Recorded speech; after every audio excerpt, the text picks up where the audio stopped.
یہ ان دنوں کا ذکر ہے جب میں 11 برس کی تھی اور چھٹی جماعت کی طالبہ تھی۔ سمیرہ مجھ سے 5-6 برس بڑی تھی۔ ہم داہے میں رہائش پذیر تھے۔ سمیرہ اسکول نہ جاتی تھی۔ اس نے جو کچھ پڑھا گھر میں ہی پڑھا۔ ایک استانی اسے گھر پر آ کر پڑھا جاتی تھی۔ سمیرہ کا گھر ہمارے مکان سے چند قدم کے فاصلے پر تھا۔ دراصل ایک قدامت پسند گھرانے میں اس کا جنم ہوا تھا۔ اس کے آباء و اجداد اس علاقے کے مالک اور سرپرست رہے تھے۔ یہ جدی پشتی امیر تھے۔ اولادوں نے بعد میں جاگیر فروخت کر کے خود کو ایک علاقے تک محدود کر لیا تھا۔ خان کی گھرانے کی خواتین پردے کی سختی سے پابندی کرتی تھیں۔ وہ دہلیز سے باہر قدم نہیں رکھتی تھی۔ ان کو اسکول جانے کی بھی اجازت نہیں تھی، جبکہ مرد اعلیٰ تعلیم کے لیے یورپ اور امریکہ جا سکتے تھے۔ سمیرہ بہت خوبصورت لڑکی تھی۔ جب امی جان خان کی بیوی سے ملنے جاتی تو سمیرہ مجھ سے بہت خلوص سے ملتی اور والدہ سے کہتی کہ میں اکیلی ہوتی ہوں، مجھ سے کوئی بات کرنے والا نہیں ہوتا، آپ فاطمہ کو میرے پاس بھیج دیا کریں۔ وہ 16-17 برس کی بھولی بھالی لڑکی تھی، لیکن باتیں 11 برس کی لڑکیوں جیسی کرتی تھی۔ میری اس کی دوستی ہو گئی۔ امی جان جانتی تھی کہ سمیرہ کو گھر کی دہلیز سے باہر قدم رکھنے کی اجازت نہیں ملے گی، اس لیے وہ مجھے اس کے پاس جانے سے منع نہیں کرتی تھی۔ میں سمیرہ سے اپنے گھر آنے کا تقاضا بھی نہ کرتی تھی، کیونکہ اس کی مجبور روح کو سمجھتی تھی۔ وہ اکثر مجھ سے اسکول کی باتیں سنتی۔ اسے اسکول جانے کا بڑا شوق تھا۔ سمیرہ کی امی میرا بہت خیال رکھتی تھی۔ میری امی سے دوستی تھی اور یہ بھی معلوم تھا کہ میں ایک اچھی لڑکی ہوں۔ سمیرہ کی امی اپنی بیٹی پر کڑی نظر رکھتی تھی۔ میں جاتی تو خوش ہو جاتی، مہربانی سے پیش آتی اور اپنی بیٹی کو کہتی کہ سمیرہ، فاطمہ بیبی کی خوب خاطر تواضع کیا کرو، یہ اکلوتی تمہاری سہیلی ہے۔ سمیرہ مجھ کو سہیلی ہی سمجھتی، حالانکہ ہماری عمروں کا فرق تھا۔ وہ مجھ سے دل کی باتیں کہتی، اسے میرا انتظار رہتا۔ چھٹی کے دن میں ضرور اس کے گھر جاتی، کسی وجہ سے نہ جا پاتی تو وہ اپنی ملازمہ بھیج کر بلوا لیتی۔ ایک روز میں اس سے ملنے گئی تو سمیرہ بے حد خوش تھی۔ اس نے مجھ سے کہا کہ فاطمہ جانت ہو کہ آج میں کیوں خوش ہوں؟ ہمارے چھوٹے چچا شہر سے ہمیں لینے آ رہے ہیں، وہاں ان کے بیٹے کی شادی ہے، میں پہلی بار شہر دیکھوں گی۔ سوچو کتنی خوشی کی بات ہے۔ واقعی یہ اس کے لیے خوشی کی بات تھی۔ ایک انہونی سی بات کہ وہ پہلی بار گھر کی 4 دیواری سے باہر جا رہی تھی، وہ بھی کسی بڑے شہر میں۔ اس کے چچا نے لندن میں پڑھا تھا۔ وہ تعلیم حاصل کر کے لوٹی تو کچھ روشن خیال ہو گئے اور گاؤں کی بجائے شہر جا بسنے کو ترجیح دی۔ دراصل ان کی دوسری بیوی ایک شہری عورت تھی اور یہ شادی چچا نے اپنی مرضی اور پسند سے کی تھی، جبکہ پہلی بیوی گاہ میں رہتی تھی۔ پہلی بیوی سے 2 لڑکیاں اور 2 بیٹے تھے۔ یہ بچے بھی ماں کے ساتھ رہائش پذیر تھے۔ قصہ مختصر، اگلے روز سمیرہ اپنے رشتہ داروں کے ہمراہ شہر چلی گئی۔ इसके साथ बड़ी चची, उनकी बेटियां और चचा गए थे, जबकि समीरा की मां ने शादी में शिरकत नहीं की थी। वो अपने ही घर में रह गई थी। चंद रोज के बाद समीरा वापस शहर से आ गई थी। जब आई तो बहुत खुश थी। शहर में अपने चचा के घर की तारीफें करती ना थकती थी। अपने चचाजाद की शादी की तफसील बताना चाहत थी, लेकिन मेरे सालाना पर्चे हो रहे थे, लिहाजा मैं थोड़ी देर बैठ के वापस आ गई। पर्चों के बाद जब दोबारा आऊंगी तो सारी तफसील सुनूंगी। इम्तिहान की मसरूफियात के सबब मैं दोबारा जल्द ना जा सकी। एक रोज इसकी मुलाजमा हमारे घर आई। उसे इसकी अम्मी ने मेरी अम्मी के पास भेजा था। अम्मी को बुलवाया था। अम्मी उनके घर गई तो समीरा की वालिदा को सख्त परेशान पा। कहने लगी, शमा बहन, मेरी बच्ची से कुछ गलती हो गई। वहाँ शहरी माहौल खुला ढला था, शादी में रिश्तेदार भी काफी आए हुए थे और ये गांव से गई थी। पता नहीं क्या वाकया हुआ कि अब हमारी इज्जत पर बनी है, मगर ये कुछ बताती नहीं। अम्मी ने प्यार से समीरा को कुरेदना चाहा, लेकिन लड़की ने जुबान न खोली।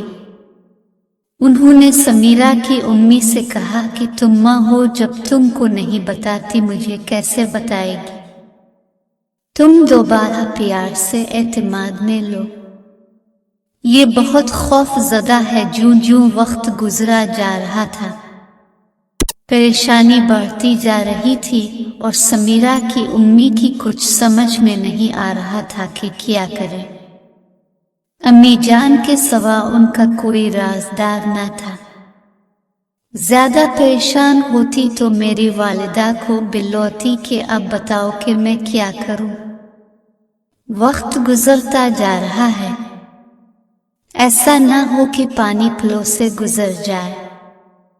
सदशुक्र के इन दिनों उनका शौहर दूसरे मुख गया हुआ था, वरना जरूर का मत आ जाती। समीरा की माँ का कहना था कि बीबी की बेटी की गलती के बारे में उसके बाप को भनक भी पड़ गई तो वो हमको जिंदा ना छोड़ेगा। इसकी आमद से कब्ल ही इस मसले का हल निकालना होगा। बता मेरी राजदार हो, अब तुम ही कोई हल बताओ। मैं बेटी को घर से बाहर नहीं लेके जहां सामान मिले को घर की चार दीवारी में ही दफन करना है। ये हमारी गैरत का सवाल है। बहुत सोच नहीं सकती। अलिफ पर मेरी माँ को एक हल सोचे गया। हमारी नानी माँ जहाँ रहाइश पजीर थी, वो जगह ज्यादा दूर न थी। उनके घर के सामने एक नर्स अरसे से रहती थी, जिसका नाम सारा था। काले रंग की मोटी सी औरत, जिसके नैन नक्श मामूली से थे, लेकिन हर वक्त बनी ठनी रहती थी। वो कुछ लालची भी थी, तभी महल्ले में मकबूल ना थी।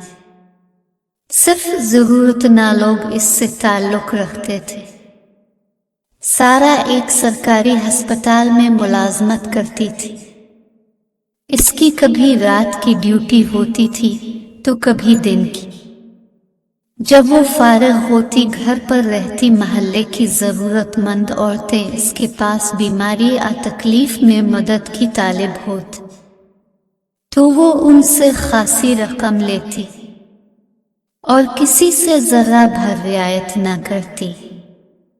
सारा की को औलाद न थी, जाने क्यों फिर वो इस कदर लालच थी।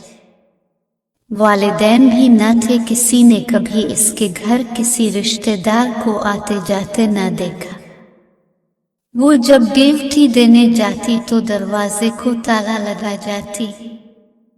ड्यूटी से वापस आती या तो घर का काम करती या सो जाती। महल्ले में कहीं आती जाती न थी। हाँ, अगर कहीं कोई बीमार हो जाता तो इसकी जरूरत पड़ती तो बुलाने पर वो आ जाती। वो खुश अखलाक नहीं थी, इसलिए अपनी फीस पूरी ले लेती थी। जब किसी को इंजेक्शन लगाना होता, घर पर ड्रिप लगानी होती, इसी को बुलाया जाता। सारा कई बार नानी अम्मा के घर आ चुकी थी, क्योंकि वो बीमार रहती थी और उन्हें अक्सर इंजेक्शन लगवाने होती। तो मामू इंजेक्शन जो डॉक्टर लिख कर देते थे अपनी वालिदा को घर पर ही लगवाते, ताकि नानी को रोजाना डॉक्टर की क्लिनिक तक आने जाने की तकलीफ न उठानी पड़े। यूं उम्मी जान से भी सारा की दुआ सलाम थी। महल्लेदार सारा को सिर्फ अपने दुखों में बुलाते और दुख खुशी की तकरीबात में कोई इसे मदऊ नहीं करता था। सभी जानते थे कि वो एक मुतलका औरत थी। इस बात ने भी सारा को अलग थलग कर दिया था। अम्मी जान नानी अम्मा के घर भी उन्होंने सारा को बलवा भेजा। इत्तेफाक से घर पर ही थी, फौरन आ गए। वो समझी कि नानी माँ को इंजेक्शन लगाना है, मगर यहाँ मसला ही कुछ और था। अम्मी ने कुछ देर तन्हाई में उससे बात की और फिर उसे साथ लेकर समीरा के घर चली गई। समीरा की माँ ने मिसला बताकर कहा, रुपए जितना चाहोगी मिलेगा, मगर तुमको अपना मुंह बंद रखना होगा और हमारी इज्जत रखनी होगी। लड़की घर से बाहर नहीं जा सकती। इस राज को घर की चार दीवारी में ही दफन करना होगा। अब हमारी इज्जत तुम्हारे हाथ में है। सारा ने 50,000 रुपए का मुतालबा किया और दूसरे रोज आने का वादा किया। दूसरे दिन वो एक छोटा सा बैग लेकर आ गए। उसने समीरा को इंजेक्शन लगाया और समीरा की माँ से कहा, रकम अदा कर दो और फिक्र ना करो, तुम्हारी इज्जत पर आंच नहीं आएगी। ये राज घर की चार दीवारी में दफन हो जाएगा। इंजेक्शन लगाने के बाद रकम बैग में डालकर वो चली गए। अभी इससे गए चंद मिनट ही गुजरे होंगे कि समीरा तड़पने लगी कि आखिरकार उसकी रूह आसमान की तरफ परवाज कर गए। रिश्तेदार, आस पड़ोसी सब समीरा के घर जमा हो गए। हर किसी को भी समीरा की यूं अचानक मरने का दुख हुआ। इसकी मौत पर हर आंख अश्कबार थी। खान की बीवी भी सदमे से निढाल थी। जाहिर है कि इकलौती जवान बेटी की नागहानी मौत का इनको सदमा बेपना था। अम्मी को खबर मिली, वो फौरन इनके घर चल पड़ी। में भी साथ हो ली कि मेरी वो हम जूली थी। हमने आखिरी दीदार किया तो दिल टूट गया। वो कफन में लिपटी हुई गहरी नींद सो रही थी। इसका चेहरा कफन के लठे की तरह सफेद था। मौत ने इसके तमाम राज अपने सीने में छुपा लिए थे। मौत कभी कभी परेशान लोगों की दोस्त हो जाती है। इनकी रुसवाई को अपने वजूद में समेट कर इनको सुकून की गहरी वादियों में ले जाती है। आज समीरा के लबों पर कभी न टूटने वाली खामोशी थी। अब इसके घराने की इज्जत को कोई खतरा न था। वो घर की चार दीवारी में महफूज हो चुकी थी। बाप की आमद का भी इंतजार न किया गया। इसे चचा ने हवेली के अंदर बने कब्रिस्तान में दफन किया। चंद दिन लोगों को इसकी जवान साल मौत का अफसोस हुआ, फिर सब इस सदमे को सब भूल गए, सिवाय माँ के, जो कि अब भी इसे छप छप कर उसे याद करके रोती। समीरा की माँ के अलावा उम्मी और मैं भी समीरा को कभी ना भुला सकी, क्योंकि मालूम था कि वो तिब्बी मौत नहीं मरी थी। बल्कि इसे नर्स सारा ने कोई इंजेक्शन लगाया था जिससे इसकी मौत हुई। इन दिनों मुझे इसकी मौत का बहुत दुख था, ताहम मैं नहीं जानती थी कि समीरा को क्यों इंजेक्शन लगाया गया। ये जरूर जानती थी कि वो सारा के इंजेक्शन लगाने की वजह से मरी थी। मुझको सारा से वहशत हो गई। नानी अम्मा के घर वो नजर आ जाती तो मैं नफरत से मुंह फेर लेती।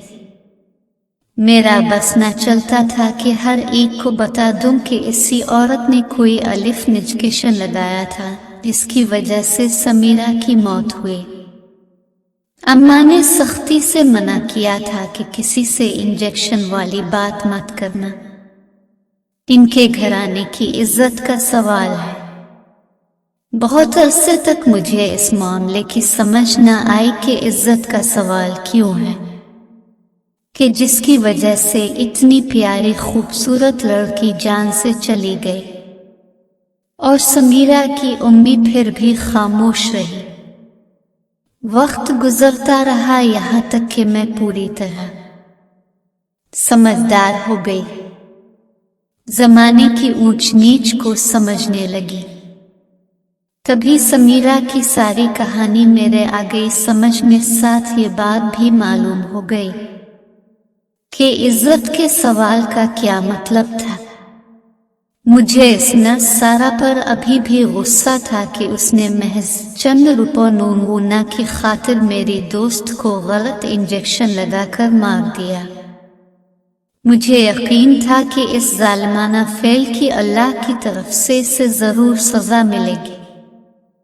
15 बरस बाद जब मैं एक रोज ससुराल से मैके आई तो माँ ने बताया कि सारा बहुत बीमार है, अपने घर में अकेली पड़ी सिसकती और कराहती रहती है। इसकी कराही हमारे घर तक आती है। मुझे दुख हुआ कि वो औरत जिसने उम्र भर मरीजों की खिदमत की थी, आज उसकी खिदमत और तीमारदारी करने वाला कोई न था। चंद महल्लेदार अलबत्ता कभी कभार यूं ही रस्मना झांक लेते थे।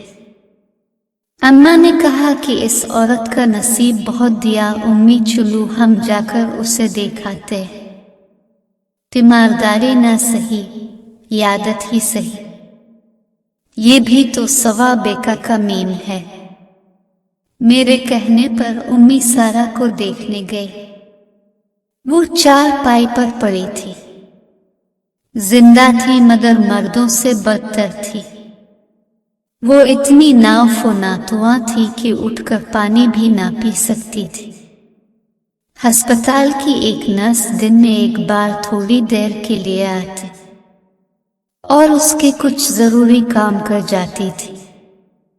मैंने हैरत से इसके मुड़े हुए हाथों की तरफ देखा, शायद बीमारी से वो टेढ़ी हो गए थे। तभी मुझे समीरा याद आ गई।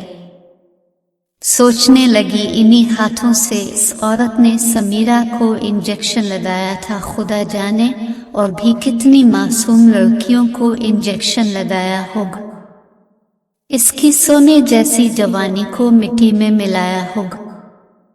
इन घरानों की इज्जत को बचाने के लिए उनको मौत के घाट उतारा होगा। रुपए कमाने के लिए उनके लिए मौत का फरिश्ता बनी होगी।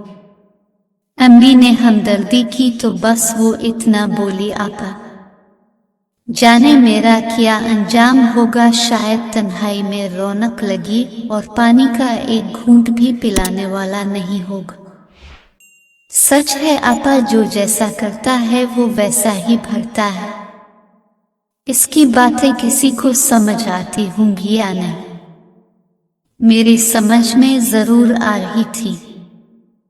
हमने अल्लाह ताला से तौबा की और उसके लिए दुआएं खैर करके घर आ गए। फिर मैं मैके से ससुराल सियालकोट आ गई। मेरे यहाँ आने के 5वें दिन बाद उम्मी जान ने फोन पर बताया कि नर्स सारा का इंतकाल हो गया।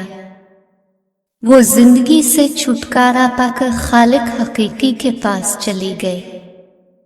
कुछ नेक महल्लेदारों ने मिलकर उसकी तदफीन कर दी थी। कुछ कहानियां अधूरी ही रह जाती हैं, عزت کے نام پر کافی ظلم ڈھائے جاتے ہیں اس دنیا میں، تو کسی کو پتہ نہیں چلتا کیونکہ جسے سب معلوم ہوتا ہے اسے عزت کے نام پر سب رازوں سمیت ہمیشہ کے لیے موت کی نیند سلا دیا جاتا ہے۔ اب سوال یہ ہے کہ آخر سمیرہ کے ساتھ زیادتی کس نے کی؟ نرس نے معصوم سی کھلی سمیرہ کو کس کے کہنے پر موت کے گھاٹ اتارا؟ کیا اس کہانی میں کوئی تیسرا شخص بھی ملوث ہے؟